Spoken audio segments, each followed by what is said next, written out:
ভারতের পর এবার পাকিস্তানকে হ্রাসকৃত মূল্যে জ্বালানি তেল বিক্রির প্রস্তাব দিয়েছে রাশিয়া। পাকিস্তানে নিযুক্ত রুশ রাষ্ট্রদূত অ্যালবার্ট খোরেব গতকাল এক সংবাদ সম্মেলনে জানিয়েছেন, ইসলামাবাদকে হ্রাসকৃত মূল্যে জ্বালানি তেল দিতে রাজি আছে মস্কো। ইসলামাবাদ আয়োজিত সেই সংবাদ সম্মেলনে খোরেব বলেন, ইসলামাবাদ যদি আনুষ্ঠানিকভাবে আগ্রহ প্রকাশ করে তাহলে পাকিস্তানের কাছে হ্রাসকৃত মূল্যে তেল বিক্রি করবে রাশিয়া। রুশ রাষ্ট্রদূত জোর দিয়ে বলেন, দুই দেশের দ্বিপাক্ষিক সহযোগিতার সবচেয়ে গুরুত্বপূর্ণ স্তম্ভ হলো জ্বালানি খাত এবং এই খাতের যেকোনো অগ্রগতি ইসলামাবাদের উদ্যোগ গ্রহণের উপর নির্ভর করবে।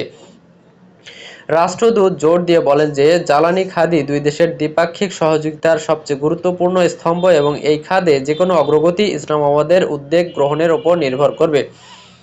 প্রসঙ্গত, ইরান যুক্তরাষ্ট্র ও ইসরায়েলি যুদ্ধ এবং তার জেরে গুরুত্বপূর্ণ বাণিজ্য রুট হরমুজ প্রণালীতে ইরান অবরোধ আরোপ করায় অনেক দেশের মতো পাকিস্তানও ভোগান্তিতে পড়েছে, কারণ দেশটি জ্বালানি তেলের জন্য মধ্যপ্রাচ্যের দেশগুলোর উপর নির্ভরশীল এবং হরমুজ প্রণালী অবরুদ্ধ থাকার কারণে জ্বালানির নতুন চালান আসতে পারছে না।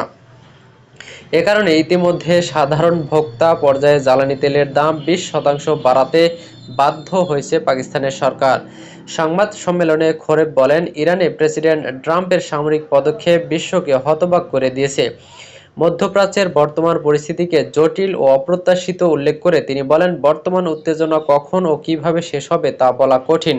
সূত্র হচ্ছে জিও নিউজ।